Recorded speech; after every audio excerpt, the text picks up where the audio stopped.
Hello നമസ്കാരം കൂട്ടുകാരെ. ഇന്ന് നമുക്ക് അടിപൊളി മാക്സി തുണി ഉണ്ടല്ലോ. ഇത് വമ്പാട് പുളിക്കലോടിയിൽ നിന്ന് എടുത്തതാണ് കേട്ടോ. നല്ല അടിപൊളി ചുങ്കിടി. നിങ്ങൾക്ക് ഇഷ്ടപ്പെട്ടില്ലേ കളറൊക്കെ? നല്ല അടിപൊളി മാക്സി അല്ലേ? വിറ്റാണ്, മാക്സി വിറ്റാണ് കേട്ടോ. നല്ല ഭംഗിയുണ്ട് കാണാൻ. മാക്സി തുണിക്കൊക്കെ വില കൂടിയിരിക്കണം. കാരണം 270 260 വില എന്ന് പറഞ്ഞാൽ ചുങ്കിടിക്കൊക്കെ വില കൂടിയിരിക്കണം. നല്ല ചുരിദാർ അടിക്കാൻ പറ്റിയ തുണികൾ. പെരുന്നാളൊക്കെ അല്ലേ, ഒന്ന് അടിച്ചു പൊളിക്കാം. നല്ല ഇഷ്ടപ്പെട്ട കളറ്. നിങ്ങൾക്കൊക്കെ ഇഷ്ടപ്പെട്ടില്ല ഇത് കണ്ടിട്ട്? പുളിക്കലോടിയിലാട്ടോ, വമ്പാട് പുളിക്കലോടി എന്ന് പറഞ്ഞ സ്ഥലത്താണത് കേട്ടോ.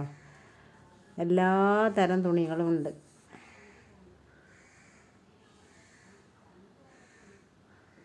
നിലമ്പൂരാണ് കേട്ടോ, നിലമ്പൂർ വമ്പാട് പുളിക്കലോടി. എങ്ങനെയുണ്ട് തുണികൾ? ഇഷ്ടപ്പെട്ടില്ലേ?